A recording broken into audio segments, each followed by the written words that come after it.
Hey, this is Chuck the Goat from Goat USA. I wanted to break into your podcast and tell you about the new Goat USA store at Garden State Plaza. Check us out next to Seasons 52 across from Fogo de Chao. Be the goat by wearing the goat and gift your loved ones with the greatest apparel of all time. Heavenly soft and incredibly durable, Goat USA sweatshirts and joggers are the most outstanding gifts this holiday season. So come see us at Garden State Plaza. And if you don't know, you soon will. Goat USA. Apparel for kids and adults. Chuck out. Are you that person who has everything?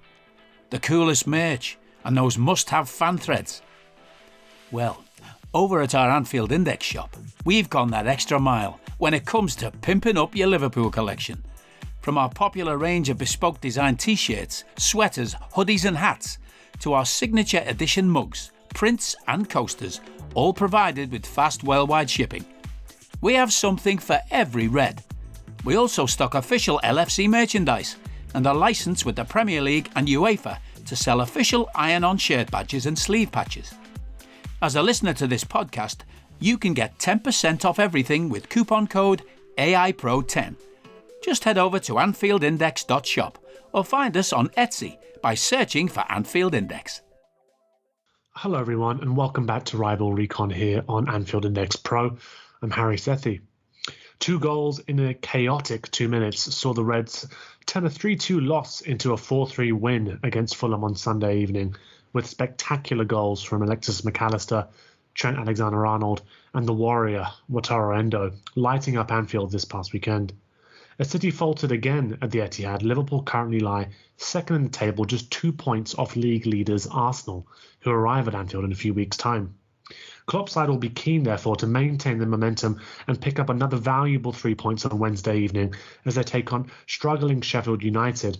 However, following the imminent sacking of Paul Heckingbottom, which was announced today, the Reds may have to contend with a new manager bounce and what's sure to be a raucous atmosphere at Bramall Lane on Wednesday evening.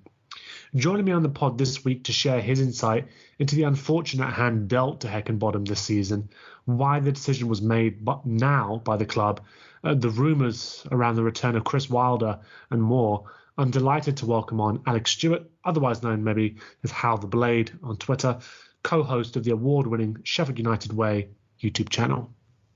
Hey, this is Chuck the Goat from Goat USA. I wanted to break into your podcast and tell you about the new Goat USA store at Garden State Plaza. Check us out next to Seasons 52 across from Fogo de Chao. Be the goat by wearing the goat and gift your loved ones with the greatest apparel of all time. Heavenly soft and incredibly durable, Goat USA sweatshirts and joggers are the most outstanding gifts this holiday season. So come see us at Garden State Plaza. And if you don't know, you soon will. Goat USA. Apparel for kids and adults. Chuck out.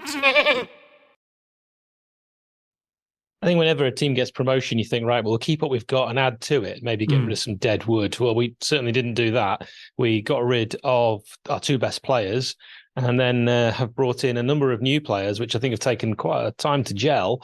We're still waiting for them to gel, in fact. And if they do, great, maybe they will under new management. But losing Iliman Ndiaye to Marseille and Sander Berge to relegation rivals Burnley, a huge blow. Neither of them, I believe, were the fault of the manager. I think he would have wanted, obviously, to keep both of them, but I think both of them wanted to go. And when you get a situation like that, sometimes you have to look at it and say, well, contracts running out. You either sell them now for Sheffield United, a lot of money, or let them go for nothing after they've had a crack at the Premier League. And we decided to go with the former option. And I think that's probably, for a club like Sheffield United, when finances are tight, that's probably a sensible decision.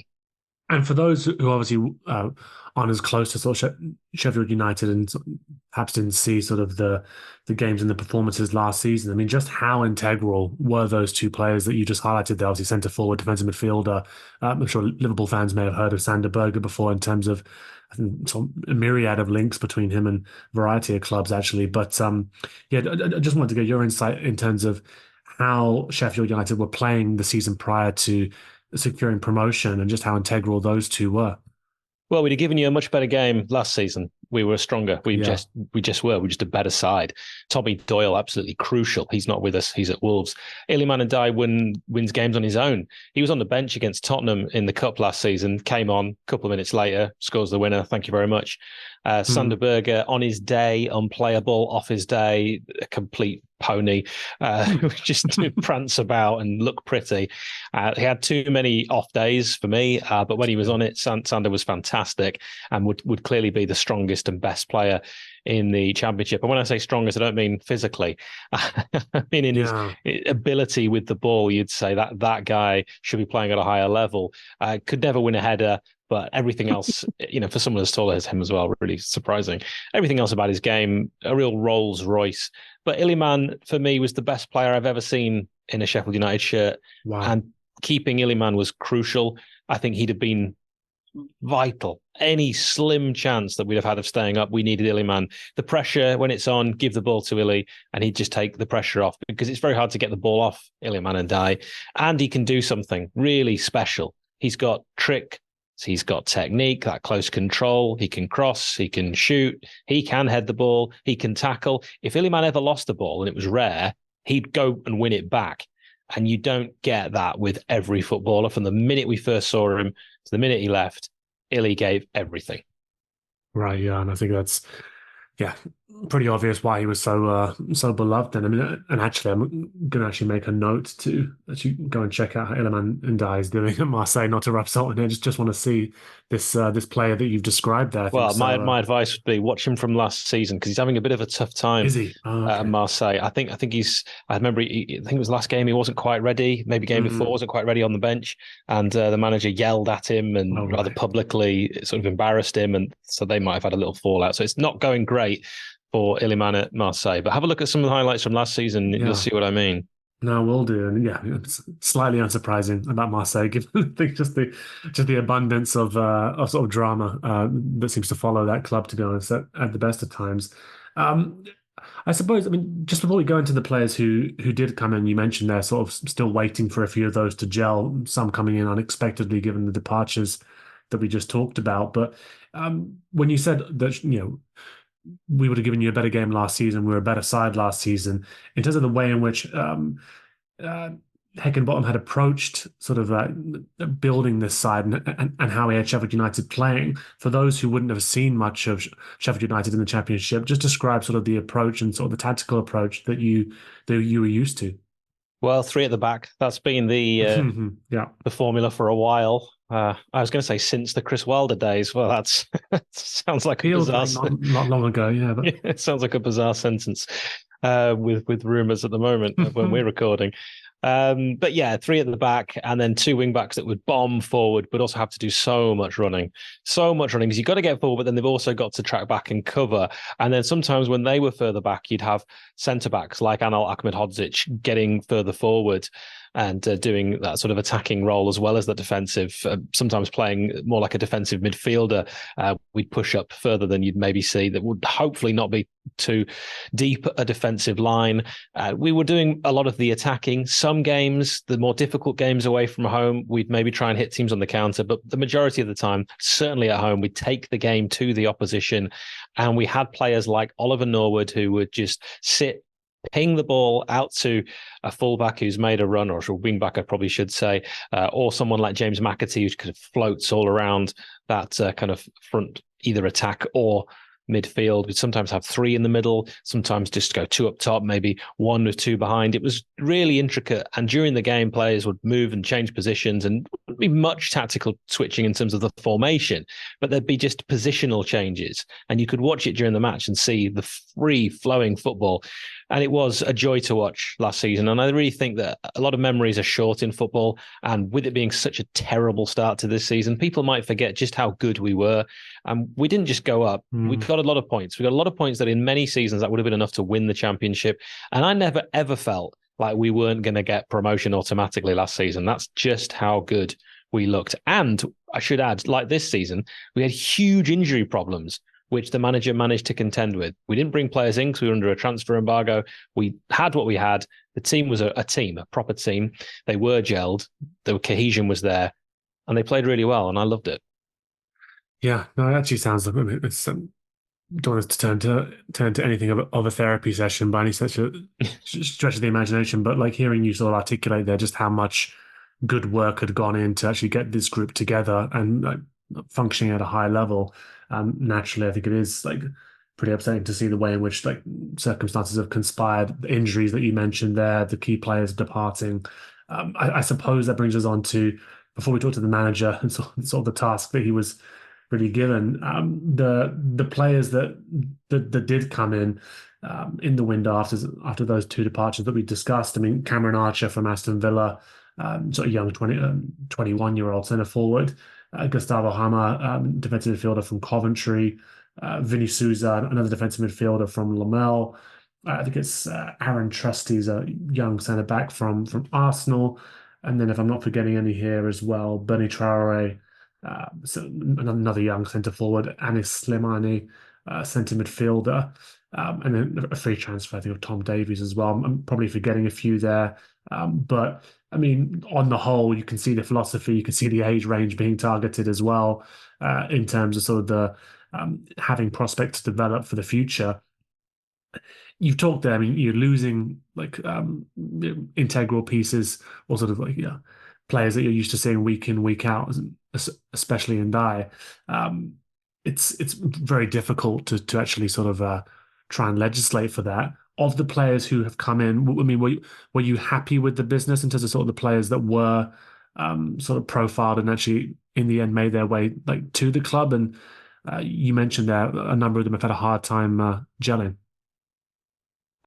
Jake Knapp is the inventor of the design sprint and the New York Times bestselling author of the book Sprint. He's also the co-founder of Character, a venture fund for early stage startups. How and why did you start using Miro? I came from this position of thinking, I don't want to be doing stuff online, to thinking now when I do a sprint in person with a company, it's like, we're going to use Miro, even though we're all in the same room, because that's a better way for us to get this work done. As an investor, we're basically investing in their ability to solve problems. We're saying, we think this group of people is going to be able to solve a problem in a really great way and create value by doing it. And actually, you need to give people the tools that can help them make decisions, help them collaborate, help them visualize and see things in a different way. And Miro does all those things. So to me, at least as an investor, I'm thinking, give the team the tools that are going to help them think, that are going to make the most, brighten their skills as smart folks. And Miro is at the top of that list.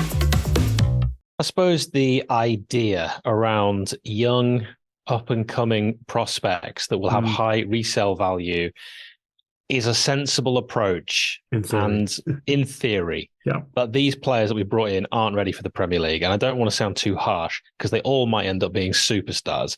But at the moment, Benny Traore, Vinicius Souza, Luke Thomas, these players haven't looked Premier League quality. And some of them I'm surprised about. I thought Vinicius Souza was going to be the Norwood replacement. I think Paul Heckingbottom probably thought that as well. It hasn't really worked, and Vinicius Souza at the moment is getting pelters from some quarters. I'm never a fan that likes to get on a player's back. Luke Thomas as well is really coming in for quite a bit of stick. He's on loan from Leicester City. I mean, when you're in the Premier League and you're taking a lone player from a championship side to go straight into your first team, that obviously is concerning. And the reason we've had to do that is we've got about 900 left wing backs, but they've all been injured. And we brought in Yasser Larouci, another left wing back. He had a mare against Manchester City. He hasn't really started since. Max Lowe, he's been injured. Ben Osborne, who I like, not in favour at left wing back and has been injured for a long time. He's back now, but not being picked at that position. I think that's one of his best positions. But the main man has been Reece Norrington-Davis, and he got injured over a year ago. And a bit like Rhian Brewster, just can't seem to shake the injuries. Jack O'Connell, of course, a player that was so integral to us. His injury was so serious the poor man had to retire. We've suffered terrible injuries. Chris Basham, a mainstay, he's been with us since 2014, not only out for the season, but you look at his injury and you think, I wonder if he'll ever play again.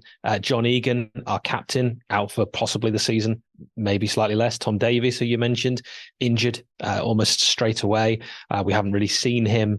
It's been, injury-wise, an absolute disaster. Daniel Jebison, a young, promising striker, scored against Everton in the Premier League under Paul Heckingbottom. Interested teams have apparently been the likes of Bayern Munich, injured. Not a chance to see him, and we'll probably lose him when his contract runs out for nothing. It's all been so frustrating, and so much of it you feel isn't anyone's fault. Yeah, no, I think that's definitely the picture that I'm getting here in terms of sort of you could have prepared, have the best laid plans, and that scale of absence through injuries is obviously devastating. I suppose then, with all that to contend with at the start of the season, I mean, how did fans rate Heckingbottom's chances of actually pulling that job off? It's a great question, because actually a lot of fans have turned on Hecky, and I bet those are the same fans that probably thought, you know what, it's going to be a struggle this season. Without the injuries, it would have been a struggle, because the Premier League has actually moved on since we were last here. The money is ridiculous. The kind of fees that are being thrown around, and I won't get into it. I'll get on my soapbox if I start getting into how I think the game is going and the disparity and the hope that's being killed. But it would always be difficult. So you'd have to be players playing at their best pretty much every game, and hope that your team you're playing against has an off day, because player for player, the teams we're coming up against, probably 17 of the teams we're coming up against, are better than us. And I don't think I'm being unkind there. I do believe in our squad. I think we've got some really good players. But I think the injuries have been so many, so serious, so terrible timing, such a crucial positions. And we've got a squad that is exactly the 25-man squad. So when you lose 13 players, that's difficult. That's difficult for any team to overcome. But also when you just haven't got the depth, it's going to be impossible for a newly promoted side. So I really feel for Paul Heckingbottom, because he hasn't become a bad manager overnight. And what he did when he took over the club, we were a club only going one way. I don't need a VPN. I've got nothing to hide. This is what I used to tell myself before I hooked up with LibertyShield.com. Not only is my home internet now fully encrypted, but I can now access all the websites I want, whenever I want, and do so from absolutely anywhere. As a Liverpool fan, I love to know I can now watch every match, regardless of whether it's on UK TV or not. My Liberty Shield VPN makes sure nothing is blocked and guarantees me super fast streaming speed throughout that match. You can get connected right now with their software package, which includes a 48-hour no-obligation free trial and instant access to their apps for Apple, Android, Fire TV, PC, Mac, and Android TV. Or go a step further like I have and get one of their pre-configured VPN routers. These small but powerful devices allow you to easily connect every device in your home to VPN, making it the perfect solution for smart TVs, Mag boxes, and games consoles. Visit LibertyShield.com today and use coupon code AIVPN25 to get 25% off at checkout. And that was down. And he decided, well, forget that. We are going to get out of this division, but we're going to go the other way. And he really transformed us in a very short time and worked with what he already had. You know, he was under a transfer embargo, as I mentioned, for most of last season. He's only brought in a few players, and the ones he has brought in prior to this season have been hits. Yeah, I suppose then, I mean, I'm sure we'll get onto it, but then I suppose the question is going to be how the hierarchy of the club expects another manager to turn it around without some support, you'd imagine, in terms of, well, perhaps additional players in January if that's feasible. But again, I think the factors you've outlined there are really out of the manager's control, and you'd imagine, given the success that Heckingbottom had, that he had the buy-in of the group. You know, it's not a case of the manager necessarily, the players not believing in the manager's approach. It sounds like there's plenty of different factors there that are perfectly understandable. But I mean, before we get onto the manager's departure, I mean, how did Heckingbottom try and go about this? Obviously, you mentioned sort of the poor sort of start to the season. We're away in at this stage, but given those factors, given the absences, I mean, how did he try and set up Sheffield United to at least obviously be competitive, as competitive as they could be?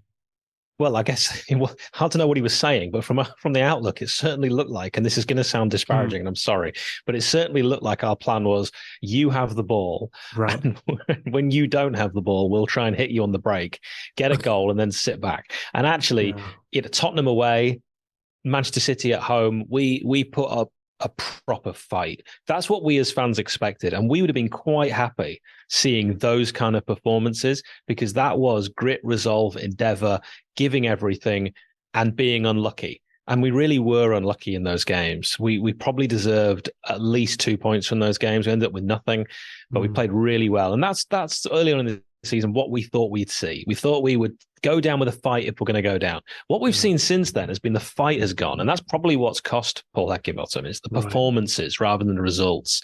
We don't expect to be beating every team. We expect to be putting up a fight and not getting hammered. Newcastle 8-0, Arsenal 5-0, Burnley 5-0. Totally unacceptable. And we played Burnley last season and put 5 past them with very similar players. So this doesn't make sense. What's happened in that time? And so then I don't know what's gone off behind the scenes. You mentioned there's been that buy-in from players. I believe that. What's happened since then? Has he? I don't believe he's the kind of man that would lose a dressing room, but it's hard as a fan to watch what I've watched and see the lack of confidence, the heads dropping, the lack of fight. The tackling has been a disgrace. And that's what Alan Shearer described it as on Match of the Day against Burnley. 3 tackles were lost in the first few seconds and we conceded after 16 seconds. That can't happen. And that's schoolboy stuff. And I don't know where that comes from. If it stems from the management, even if there's no way that Paul Heckingbottom's told them to go out there and not win 3 tackles. It's no way, but it's happening. And unfortunately in football, you don't sack 25 players. You sack the manager. That's just the way it is. The snake rots from the head down, whatever the saying is. Out of interest, those injuries that you described there, were there any? I mean, I'm just complete speculation here. But out of interest, were any of those injuries did they involve just players going in for tackles and getting horrendous knocks? I'm trying to understand why players would be reluctant to. You couldn't make it up. You couldn't make up our injuries. I mean, Max Lowe, I mentioned, injured himself in pre-season at Derby away, treading on a sprinkler. Yeah, I shouldn't laugh. That's not great. That's really. No, I mean, Rhian Brewster injured himself shoulder barging a player in the game because he was frustrated. You cannot legislate for these sorts of things. There have been blades that have speculated that Paul Heckingbottom has a history of injuries at clubs he's been at before, and there's been some people that have looked into that. And there has, I've been told, been research into why Sheffield United are picking up so many injuries. It's something that the board wanted to get to the bottom of. Soft tissue injuries seem to be a consistent theme with Sheffield United. And is there something that the manager is getting them to do in training? Maybe like too much sprinting. I don't know. It's not my area, but maybe. And if that was the case, then that can be remedied. You can just stop doing that thing that is causing this. No, of course, yeah. I think if there's an underlying sports science reason that can be sort of identified and remedied, then that would obviously help with some of these, certainly the soft tissue injuries. Looking at the results, I'm struck. Obviously, there are those big score lines that you talked about: the 8-0 Newcastle, 5-0 Arsenal, and most recently the Burnley defeat. But as you mentioned, there are results in there where you see Sheffield United losing by the odd goal. Tight games, which is, I suppose, what you'd expected to have seen from the side. As you mentioned, fighting, like maybe being edged out by superior quality here and there, but tight games, and keeping it tight to give themselves the best possible chance. You mentioned there sort of Heckingbottom's approach was to try and sit, counter, make the most of those opportunities, and then just deep defensive block. It sounds like. The sacking, then, I suppose it's unavoidable, right? We're speaking on the 4th of December. The suggestions are that sacking should be confirmed soon. Let me know if it has been confirmed already, but it seems like it's not yet been formally announced. And you mentioned as well rumours around who may be in the wings to come in. Wilder to return to Sheffield United would be a pretty interesting turnaround. Just give me your thoughts. It sounds like lots of sympathy for the manager from yourself, I imagine, from many amongst the fan base. Just give me your thoughts on the decision being made and being made now as well. Yeah, I think the timing's bizarre. I really do. I feel like if it was going to happen, it should have happened earlier. If it was going to happen at all. I'd love to know actually if he has lost the dressing room. There's only one way to know that, of course, that's to be in the dressing room, and I can't possibly know that. Yeah. As you know, if it is Chris Wilder, and all signs suggest that it is, bringing back Alan Nill, his trusty assistant, set piece guru, that's exciting. Matt Prestridge will come with him. He's excellent, knows exactly what he's doing. Might keep Jack Lester involved, a former Sheffield United striker, very, very popular member of the club. And Keith Andrews, the former Blackburn Rovers midfielder who's been involved in the Ireland setup, he's apparently going to come back in as well. You know, it might work. But there's a lot to be done, and we're really far off it. We're behind the 8 ball, and at the moment we're set to get the lowest points total in Premier League history. It would be a real turnaround. Heck, I could say, maybe not Paul Heckingbottom, but a heck of a turnaround if it's going to happen, and it needs to happen quickly. And it actually needs to happen on Wednesday night against Liverpool, a match that no one will give us a prayer. But you know, Chris Wilder's performed a few miracles before. Yeah, I'd say I'm not particularly looking forward to the prospect of a new manager bounce and a focus on set pieces. Yeah, not necessarily looking forward to that. I think I'm not going to try and compare the injury crisis or sort of the depth of quality and things like that. But there are a few out. I think Alisson being out, Matip pulling up with an injury. It sounds like it's going to be a bad one. He'll be out for this game. Robertson's been out for months and likely won't be back until the new year as well. So yeah, plenty of able deputies to come in and help out. But yeah, you do sort of lose track a little bit of how they sort of mount up, especially when we get to this month of the year, this point in the season. Do you expect that appointment to be made? Then you'd imagine by the time that Sheffield United welcome Liverpool on Wednesday. Yeah, I do. You mentioned Alisson, by the way. Little fun fact: I don't live too far away from his brother Muriel. Oh yeah, okay, perfect. That's not a joke. That's true. Yeah, I expect it to happen, and I think he'll be in the dugout for the Liverpool game. I think it'll give every Blades fan a boost. I think the first 20 minutes will be a raucous Bramall Lane, and then I think Liverpool will score, and it'll all quieten down, and we'll be back to normal. I had to see. I think Liverpool may have used up their allocation of wonder goals in one game, given sort of how things transpired against Fulham yesterday. Just on Wilder, obviously his previous success at the club. I'm sure he's still well liked amongst the fan base, despite how things ended up finishing for him at the club. But I mean, do you think this is the logical appointment? This is an appointment you sound enthusiastic and positive about. I think it's going to get should hopefully provoke a reaction from the fans and the players alike.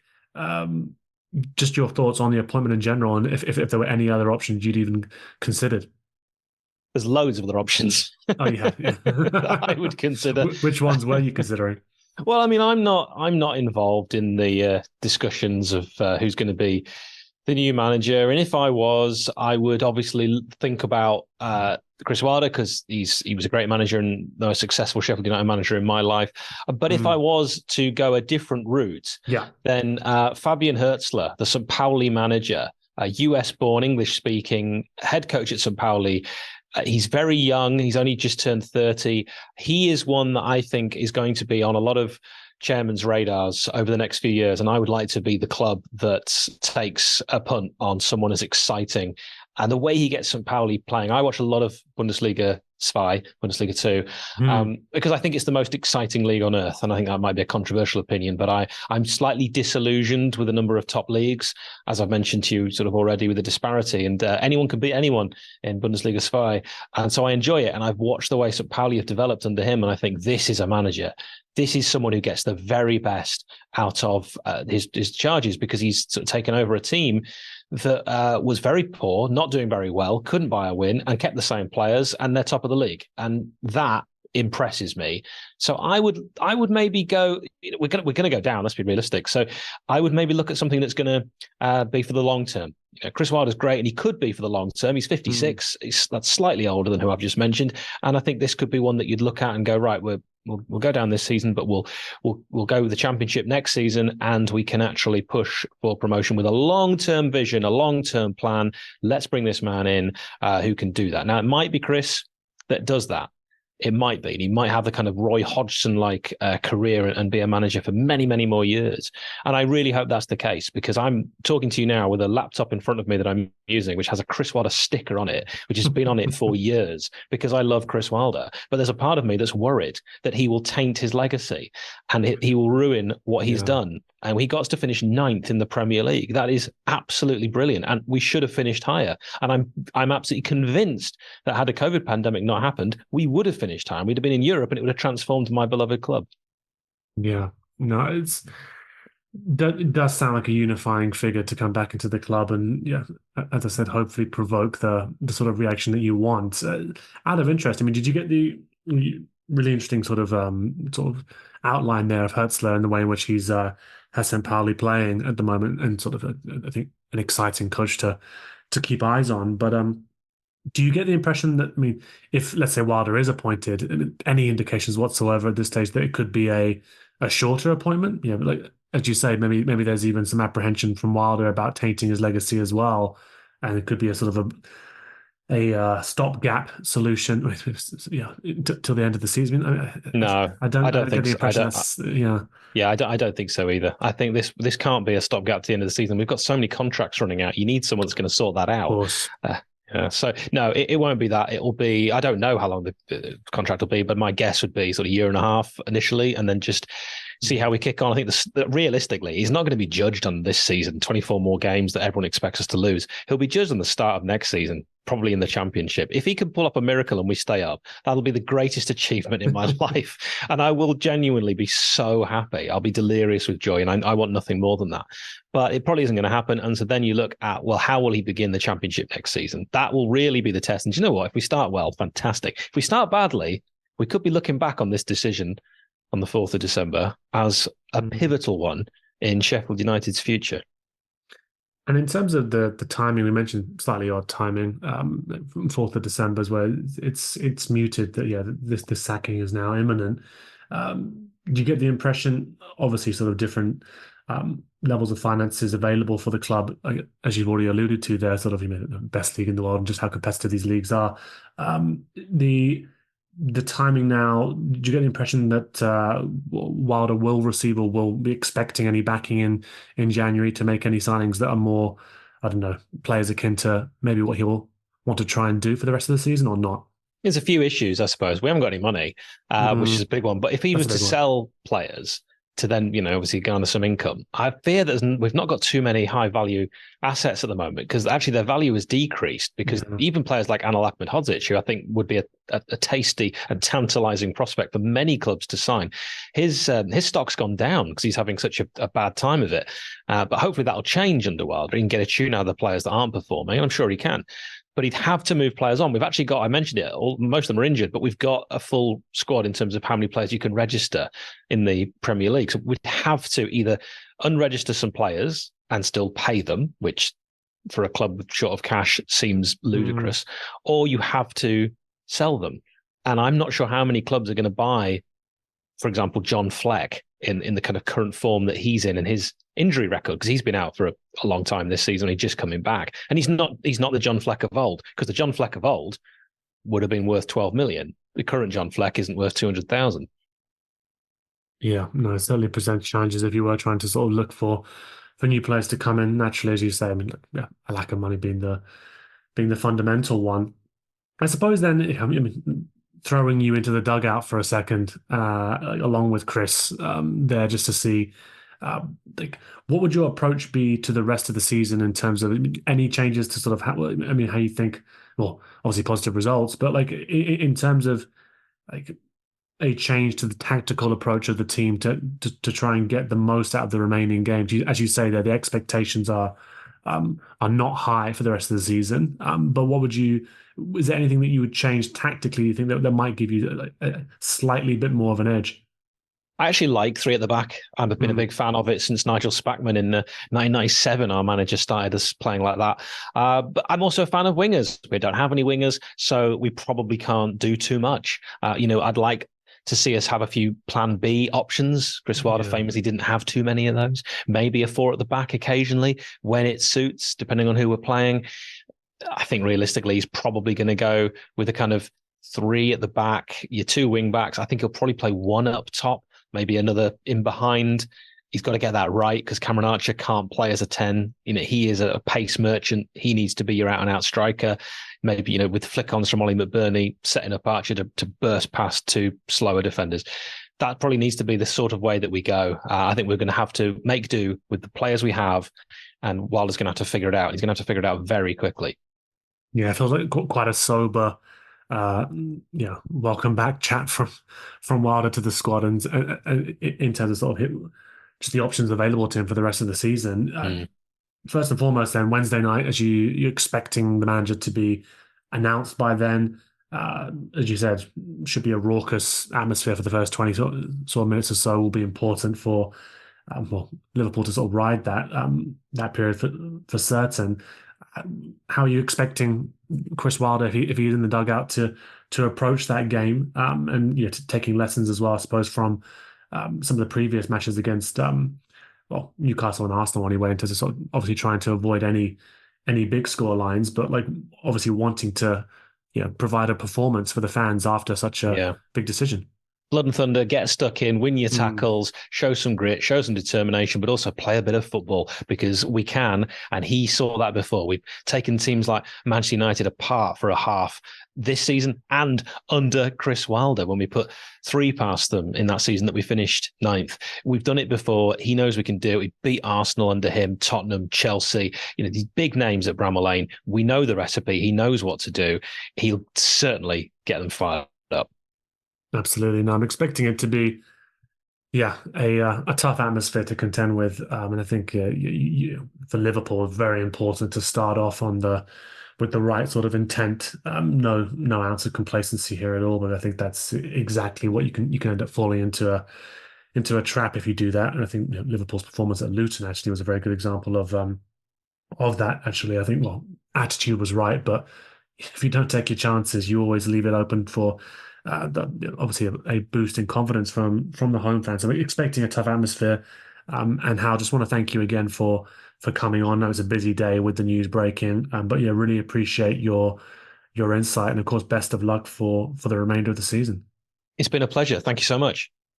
And just to all those listening, and just before we wrap things up here, of course, Rival Recon's coming thick and fast at this time of the year, given how the fixtures are coming thick and fast as well. So there will be another one ahead of Saturday's game, early kickoff, would you believe it? Yet again, away to Crystal Palace. So there'll be another pod ahead of that game. So do tune in ahead of that one. We hope you enjoyed listening to this Anfield Index show. Please be sure to subscribe to our channel so future podcasts find their way to your device automatically. There's nothing quite like fan engagement, and we'd love to know what you think of anything discussed on this show. The best way to get in touch is over on our free Discord community, where both podcasters and listeners debate the hottest LFC topics 24/7. Sign up free now at anfieldindex.com/Discord. You won't regret it. You can also follow us on Twitter at Anfield Index and find us on Facebook by searching for Anfield Index. Oh, and before you go, we'd love it if you could leave us a 5-star review on your favourite podcast app. It only takes a couple of seconds, and it means the world to the people who create these free shows. Sports Social Podcast Network.